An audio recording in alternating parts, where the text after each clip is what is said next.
చంద్రబాబు నాయుడు గారు కొలువు తీరారు. మరి మొట్టమొదటి ఫైల్ మీద నేను సంతకం పెడతాను మెగా డిఎస్సి మీద అని చెప్పి ప్రమాణ స్వీకారం రోజే ఎవరైనా సరే మొట్టమొదటి ఫైల్ మీద సంతకం చేస్తారు. మరి మొట్టమొదటి ఫైల్ మీద ప్రమాణ స్వీకారం రోజు సంతకం చేయకుండా ఆచితూచి అడుగులు వేస్తూ మరుసటి రోజుకి తిరుపతి వెళ్ళొచ్చి తర్వాత సెక్రటేరియట్ లోకి తన ఛాంబర్ లోకి వెళ్ళిన తర్వాత మెగా డిఎస్సి ఫైల్ మీద సంతకం పెట్టారు.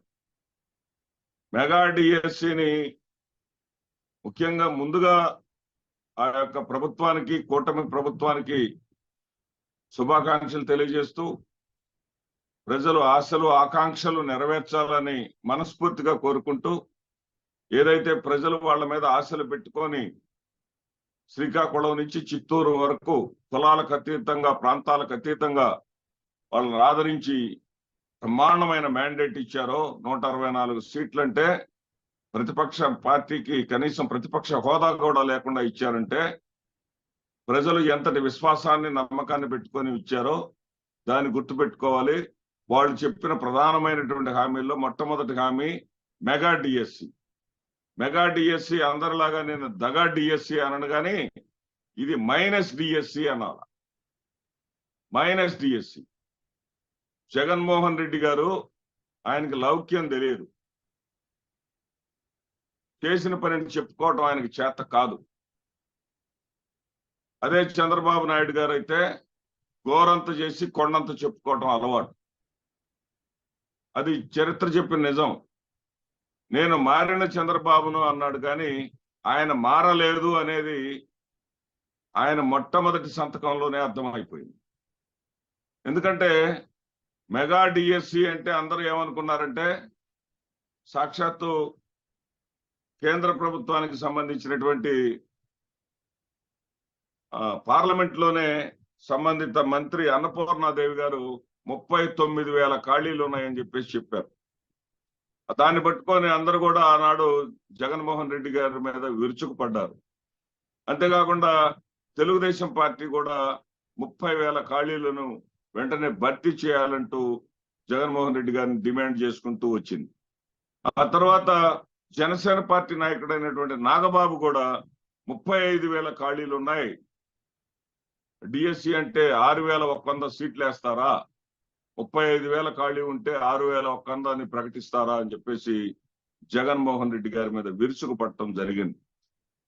మరి జగన్మోహన్ రెడ్డి గారికి లౌక్యం లేదు, చెప్పుకోవటం చేత కాదు అని ఎందుకంటున్నానంటే, జగన్మోహన్ రెడ్డి గారు మరి 6,100 నోటిఫికేషన్ తో కూడా కలుపుకొని అయితే సుమారుగా 21,108 పోస్టులు, టీచర్ పోస్టులు తన 5 ఏళ్ల హయాంలో ఇచ్చి ఉన్నాడు. అది ఎలా అంటారా, 2018 అక్టోబర్ 26న నోటిఫికేషన్ ఇచ్చి మరి మార్చిలో డిఎస్సి పెట్టి అతను పోస్టింగ్స్ ఇవ్వలేకపోయినటువంటి, చంద్రబాబు నాయుడు గారు పోస్టింగ్స్ ఇవ్వలేకపోయినటువంటి ఉద్యోగస్తులకు జగన్మోహన్ రెడ్డి గారు 7,254 మందికి ఉద్యోగాలు ఇచ్చారు. అదేవిధంగా ఇంకా బాగా వెనక్కి 1998లో అప్పుడు కూడా ఇదే ముఖ్యమంత్రి చంద్రబాబు నాయుడు గారు 1998లో డిఎస్సి పెట్టి ఉత్తీర్ణులైన వాళ్లకు ఉద్యోగాలు ఇవ్వకుండా వాళ్ళని గాలికి వదిలేశారు. వాళ్ళని తీసుకొని 4,584 ఉద్యోగాలు జగన్మోహన్ రెడ్డి గారు ఇచ్చారు. ఆ తర్వాత కాంగ్రెస్ ప్రభుత్వంలో కూడా 2008వ సంవత్సరంలో డిఎస్సి పెట్టి ఉద్యోగాలు ఇవ్వకుండా వదిలేశారు. అవి ఒక 1,910 ఉద్యోగాలు. అదేవిధంగా బ్యాక్లాగ్ ఉద్యోగాలు వచ్చేసి 507 ఇచ్చారు. స్పెషల్ డిఎస్సి కండక్ట్ చేసి మరొక 501 ఉద్యోగాలు ఇవ్వటం జరిగింది. ఇవన్నీ కాకుండా 6,000 ఏదైతే జగన్మోహన్ రెడ్డి గారు నోటిఫికేషన్ ఇచ్చారో 6,100 కలుపుకుంటే జగన్మోహన్ రెడ్డి గారు ఇచ్చినటువంటి ఉద్యోగాలు అక్షరాల 21,108 ఉద్యోగాలు ఇచ్చారు. Teacher post. అంటే జగన్మోహన్ రెడ్డి గారు ఉద్యోగాలు ఇవ్వలేదు అనే విధానాన్ని నమ్మారు. జగన్మోహన్ రెడ్డి గారి దగ్గర లౌక్యం లేదనే మాట ఎందుకు అంటున్నానంటే 1,30,000కు పైగా శాశ్వత సచివాలయ ఉద్యోగాలు ఒక్క నోటిఫికేషన్ తోటి ఒకేసారి, ఎందుకంటే ఒక వ్యవస్థను తీసుకొస్తున్నాడు కాబట్టి ఆ వ్యవస్థ రాష్ట్రం అంతా పెట్టాలి కాబట్టి జిల్లాల వారీగా పెట్టడానికి, ప్రాంతాల వారీగా మాత్రమే పెట్టడానికి వీలు లేదు కాబట్టి ఒకేసారి టెస్ట్ పెట్టి ఆ టెస్ట్ లో ఎలాంటి అవకతవకలకు లేకుండా, ఆస్కారం లేకుండా, అస్మదీయులకు ఎవరికి ఉద్యోగాలు ఇచ్చే అవకాశం లేకుండా కంప్యూటర్ మాత్రమే క్యాలిక్యులేషన్ చేసే విధంగా మెరిట్ ప్రకారం మాత్రమే, ప్యూర్ మెరిట్ ప్రకారం మాత్రమే ఉద్యోగాలు వచ్చే విధంగా 1,30,000కు పైగా ఒకేసారి ఉద్యోగాలు ఇచ్చారు. అదే జగన్మోహన్ రెడ్డి గారు అదే ఉద్యోగాలని ఒకేసారి 1,30,000 ఇవ్వకుండా 5 ఏళ్లలో సంవత్సరానికి ఒక 35,000 ఇచ్చుకుంటా వచ్చినట్టే, అబ్బా జగన్మోహన్ రెడ్డి ప్రతి సంవత్సరం ఉద్యోగాలు ఇస్తున్నాడు, ప్రతి ఏటా ఉద్యోగాలు ఇస్తున్నాడు అని చెప్పేసి చెప్పుకుండేవాడు. అదేవిధంగా ఈ ఖాళీలు భర్తీ చేయకుండా మరలా ఏదో నోటిఫికేషన్ ఇచ్చినట్టుగా ఇచ్చేసి ముందుగా ఈ ఖాళీలు ఇవన్నీ కూడా భర్తీ చేయాలి కదా అని చెప్పేసి ఇవన్నీ కూడా ఒక లెక్క శ్వేతపత్రం లాగా ఇచ్చి ఉన్నట్టే, ఆహా జగన్మోహన్ రెడ్డి గారు ఇన్ని ఉద్యోగాలు ఇచ్చారు కదా అని చెప్పేసి అనేవాడు. కాబట్టి చంద్రబాబు నాయుడు గారు ఇది మైనస్ డిఎస్సి, ఇది మెగా డిఎస్సి కానే కాదు. ఎందుకంటే ఆయన కేవలం 16,347 ఉద్యోగాలని ఆయన మెగా డిఎస్సి ద్వారా ప్రకటించారు. అంటే జగన్మోహన్ రెడ్డి గారు ఇచ్చినటువంటి 21,108 ఉద్యోగాల కన్నా తక్కువే. 21,108 ఉద్యోగాల కన్నా తక్కువే. ఇది నిజం. ఇది మెగా డిఎస్సి ఎలా అవుతుంది? ఇది ఖచ్చితంగా మైనస్ డిఎస్సి అవుతుంది. ఇది మెగా డిఎస్సి కానే కాదు. అదేవిధంగా అమ్మఒడి అయితే నాన్న బుడ్డి అని చెప్పేసి గేలి చేశారు అప్పుడు. ఇప్పుడు అమ్మకు వందనం, నాన్నకు ఇంధనం అని చెప్పేసి వీళ్ళేం గేలి చేయట్లా, ఇవ్వాలని అందరికీ కోరుకుంటా ఉన్నారు.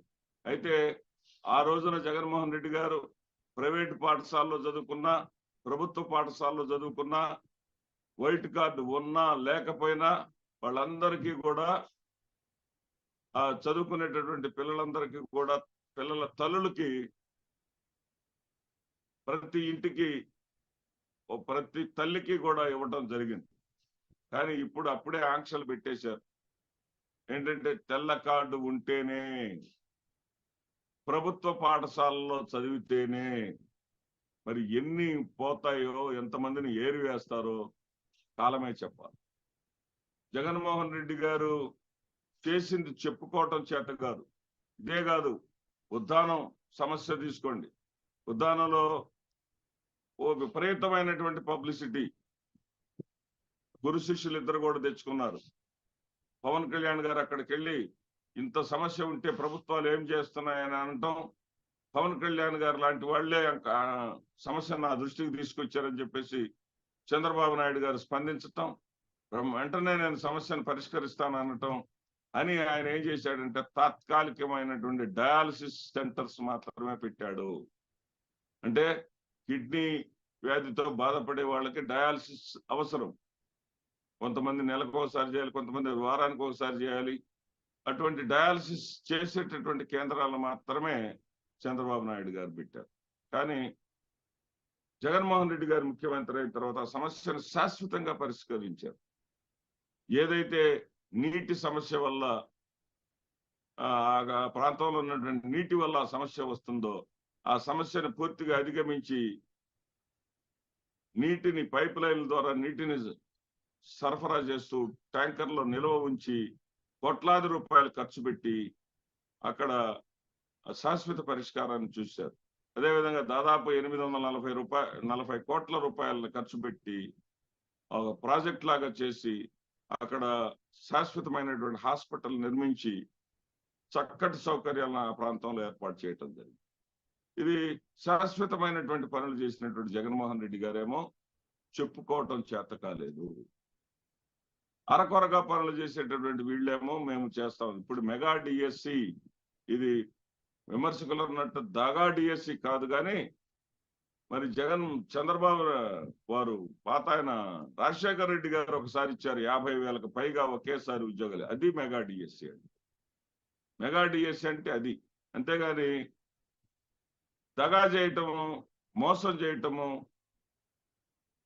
జగన్మోహన్ రెడ్డి గారు ఇచ్చినటువంటి స్థాయిలో కూడా ఉద్యోగాలు ఇవ్వలేకపోవటము, దాన్ని మెగా డిఎస్సి ఇచ్చాము, మొదటి ఫైల్ మీద సంతకం పెట్టామని చెప్పేసి చెప్పటం, అదేవిధంగా ఒక సెక్షన్ ఆఫ్ మీడియా పదే పదే మాట నిలబెట్టుకున్నటువంటి చంద్రబాబు నాయుడు గారు అని చెప్పేసి రాయటము, ఇది నిజంగా ముమ్మాటికి యువకుల్ని, the students who are interested to become the teachers are in despair. No doubt at all. దీంట్లో ఏ విధమైనటువంటి సందేహం లేదు. ఎన్నో ఆశలు పెట్టుకొని ఉపాధ్యాయులుగా కావాలని వేయి కళ్ళతో ఎదురు చూస్తున్న వాళ్ళు ఆ జగన్మోహన్ రెడ్డి గారు ఇచ్చినటువంటి నోటిఫికేషన్ 6,001 కాకుండా మరొక 10,000 మాత్రమే ఇవ్వటం ఏంటి చంద్రబాబు నాయుడు గారు అని చెప్పేసి అసంతృప్తితోటి ఆ యొక్క స్టూడెంట్స్ ఉన్నారు అనేది నిజం. చంద్రబాబు నాయుడు గారు మాట వేరు, చేత వేరు. వాగ్దానం ఇచ్చేటప్పుడు మాట వేరు, దాని కార్యాచరణకు తీసుకొచ్చేటప్పటికి ఆయన చేసేటటువంటి మార్పులు వేరు.